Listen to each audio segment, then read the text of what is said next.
Barcelona drawing with Inter Milan, at home is, to some people, is actually a very, very terrible thing. But I'm going to tell you guys that I have seen the script before. Personally, I mean, we've all seen the script before. Let me remind you guys in the Copa del Rey against Atletico Madrid when we drew initially and then went away to, at the Metropolitano, and then we finished the whole work there. Now, there's a comment from one of my amazing lovers on here who said, Kojo, by the way, he said that I am not happy with this match because we made the return match very complicated for ourselves. Now, why did we have to concede a goal in 37 seconds and concede two goals from set pieces? Now, the thing is, the only mistake that Inter Milan or Inzaghi himself made is, or let me say, was not winning this game in the first leg. Because when we get to the second leg of this game, it's going to actually be a really, really tough thing for them because we're not going to make it easy for them. Now, one of the major reasons why we lost this game, like I said in my reaction video, I said they were playing on hairballs, and we don't have people. I mean, we at first we didn't have Araujo on, we didn't have Christensen on, but you could tell that when Araujo and Christensen came on board, things got better. And not to mention, they were targeting our left flank. We all know that for that match or for our past few, for the past 2 or 3 matches that we played, our weakest link in the team, our weakest link in the squad has been Gerard Martin, who has been playing as our left back in the absence of Alejandro Balde. Now the thing is, we needed the build of someone like Araujo. We needed the build of someone like Christensen. Matter of fact, we even missed Lewandowski in this game because now, apart from the fact that these guys were playing set pieces and they were playing on an on hairball, there's the fact that even those crosses Lamine Yamal himself was making could, if Lewandowski was actually the one that was our centre forward at that point in time, he would have been able to convert a few of them into goals. Now, there were two times that Lamine Yamal actually hit the woodwork himself. He created so many chances. He did everything he could. And the funny thing is, as old as we all think Lewandowski is, as aged as we think he is, he still poses some sort of threat to our opposing or to our opponents. As our number 9, we suffered so much. Gerard Martin put us into trouble, and then eventually one of our most versatile fullbacks, one of our best fullbacks, in fact, our best fullbacks in the squad, who happens to be Jules Kounde, got out. So this is not a game that I would say that we've entirely lost. Anything, we're going to the San Siro next week, and this is the game that I'm sure. Look, the beautiful thing about all of this is the fact that people always tend to come for Lamine Yamal, and that is one of the things that should give you guys and myself. That is one of the reasons we should give ourselves rest. That is one of the reasons I think we should calm down. Because with Lamine Yamal in our squad, yes, we have Rafinha, yes, we have Pedri, yes, we have Frankie de Jong, yes, we have all of those guys, but then there's something different about Lamine Yamal. The other time when Van der Vaart said Lamine Yamal sags, he's this, he has his his head on his shoulder, X, Y, and Z. He came out and he responded.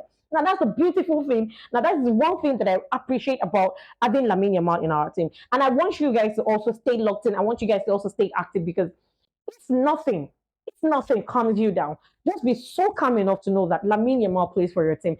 And even though Lamine Yamal at 17, they've been comparing him to the likes of Messi, they've been comparing him to the likes of Ronaldinho, which he eventually came out to say that, no, I do not want you guys to compare me to these people. They are on their own lane and I'm on my own lane. Yes, I respect them. I respect their professionalism. I respect the way they play. I respect them. Especially Messi. I respect Messi is the best player in history. But no, Lamine Yamal is that player that when you come for him, he would respond to you, not in the way that you expect him. He would only respond to you on the field. Now, there is one person that, you know, apart from the Van der Vaart case that he ended up responding, there is also the issue of coming out to say that he talks, he's boastful, he's arrogant, is this, and then he said clearly that you can only say something to me when you're beating me, but if you're not beating me, you can't say anything to me, of which is true. And the thing is, this guy doesn't just talk off the pitch; he also expresses it. He comes on the pitch and then he gives us exactly what we desire. He delivers at the level or at the rate that we are wanting, even more than we expect at times.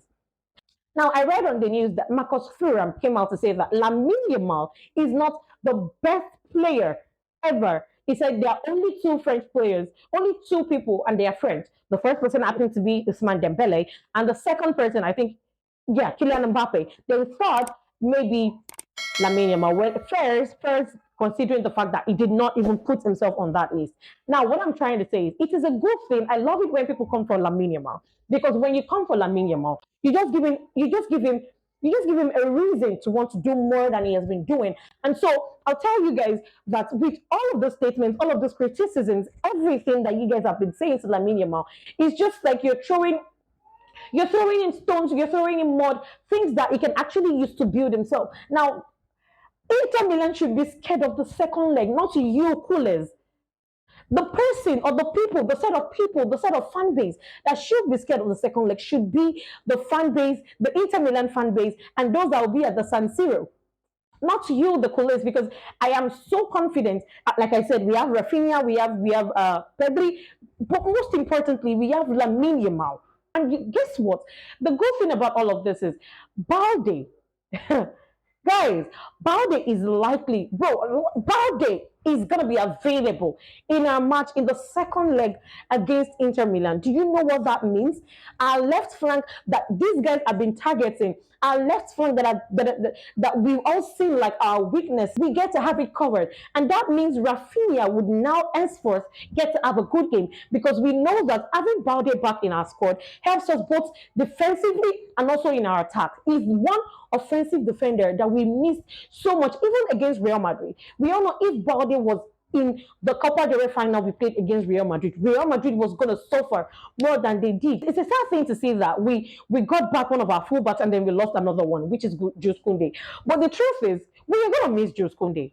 Do not get me wrong. We are going to miss Jules Kounde. But one of the reasons why we might not miss Jules Kounde so much is because of my MTN that we actually have on the squad, in person of Eric Garcia. I have told you guys that Garcia, bro, Garcia to me, immediately Jules Kounde got out of the team last in our last game. We had Eric Garcia come on to play in the right back position, and he delivered. That is like the second time he has played there. This past few matches. So for Jules Kounde, we might have Eric Garcia feeding that right back position. Not to mention, even Hector Fort can play in that position. Araujo can play. I mean, he plays in that position for his country, so nothing stops us from using Araujo as our right back in the second leg. But then, if you ask me to give my formation for our second leg, Eric Garcia coming in as our right back, we should have the starting of Araujo and Christensen in our centre back, then Balde taking his own rightful position. And tell me how we are not going to be cooking defensively. If we have Eric Garcia staying as our right back, and we have Araujo and we have Araujo and Christensen as our centre backs, then we have Balde as our left back. Our double pivot like we normally do, Pedri and Frankie, then up ahead. We should not start Olmo in this game. Now that is one thing that I am so particular about. When Fabrizio Romano posted it on his page that Balde is going to be back in our squad against the second leg of the against Inter Milan in the second leg, I said it that Hansi Flick should please save Balde. He should not allow Balde play, both Balde and Olmo. He should not allow both players play against Valladolid in the league. He should save them ahead. He should rotate our squad this time and allow fresh legs. Give the likes of Ansu Fati, give the likes of Hector Fort, give the likes of Paul Victor space. Give them chance to play. Now save the likes of Lamine Yamal, save Olmo, save Balde, save them against Inter Milan in the second leg. And I tell you guys that we're going to cook. Now, I don't know why a lot of you are worried. Yes, it is right for you to be worried. But then, like I always say, now Rafinha is going to have even a more beautiful game. His playmate is back. Balde is going to be back in the squad by then. And so Rafinha will be able to play as wide as he wants to play. He would be able to play in the middle. He would be able to switch as a 10. So like I was saying, instead of starting Olmo in our match against Inter, he should start Fermin. Omo for me, I don't know about you, but Omo for me, I'll tell you, Omo is a super sub. So I'd rather if Omo comes in as a super sub, then we have to start. Even bro, let us start Gavi. We should have Gavi or Femin, then Omo can come in as a super sub. Yes, Omo is the player that plays very well in tight spaces and everything, but we saw that he could not pull up for us in the first leg. So maybe the second leg, it's best if it comes in as a sub, fresh legs and everything, and he would have probably had enough rest. Not playing against Valladolid. Barcelona is that team that we do not know how to defend against on air balls. But when we have the likes of Christensen, when we have the likes of Araujo, when we have the likes of Lewandowski, and we have the likes of even Inigo Martinez to a point, it's good when we're defending our on air balls. So yes, I don't know. Like I said, like I said, um, I do not want us to fret. I do not want us to be worried. I do not want us to be scared. The second leg is no doubt. But look, you guys should just stay locked in because I know that we are in the finals. That is how confident I am in the boys. I don't know for you people, but I am so confident. I know that in the second leg, we are winning the second leg at the San Siro, and we are going straight through to the finals. Because then, even though we'll be missing out on one of our fullbacks, we have another person that can. We have 2 or 3 players that can replace that. The only replacement that we did not have is our left back. Now that brings me to saying that at this point, when the transfer market opens, we need to go for a left back. We need to go for a left winger. People are opting for Nico Williams. Some are saying they want Ademola Lookman.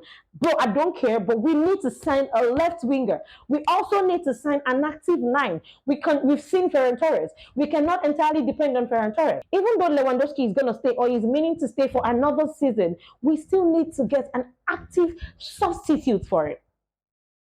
So, like I said, we're going up against Valladolid in the league this weekend, and Flick should do us the favors of rotating the squad, resting some players, resting our key players. They need their legs to be fresh ahead of the second leg against Inter in the San Siro. I need them to be fresh. I need them to be fully rested. But then, thinking we're not going to make it to the finals. Look, apart from the fact that I am here to analyze our matches for us, apart from the fact that I am here to gist with you guys about the football games that we play, I'm also here to calm your nerves. I'm also here to calm your mind, to tell you that we are going through to the finals. I said so. That is how much belief I have in this voice. That is how much confidence I have in this badge. Because I know I have a set of players on my team that they are not only fighting for themselves, they do not come on the field to just pose or to just play for playing sake.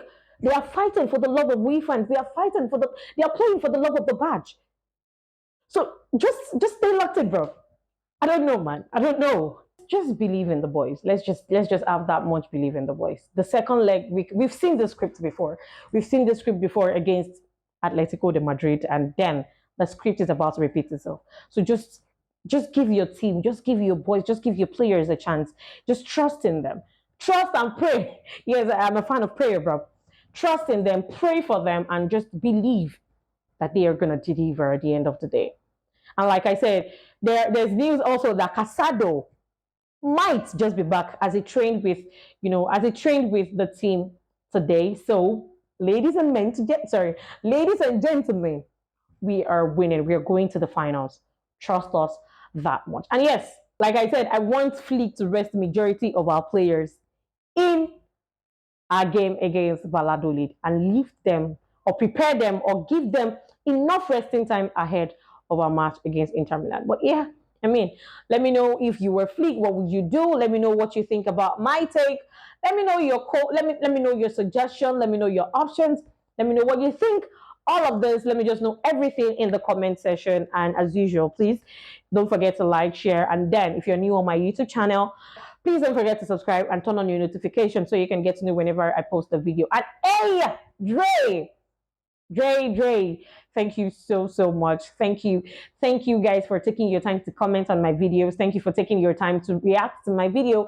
Thank you for taking your time to start up a conversation in my comment section. You do know that I do not take it for granted. I love you guys so, so much. And I'm sorry whenever I say I'm going to make a video and I do not deliver my polling units at the time that I promise that I will. Just know there is a reason, and I will always make up for everything for whatever thing that I miss or that I renege on doing. All right. I love you guys so, so much. And I'll be sure to see you guys again after we go up against Valladolid in the league. And you already know how we do this. Visca Barca, Visca El Catalunya. I love you guys so, so much. Bye.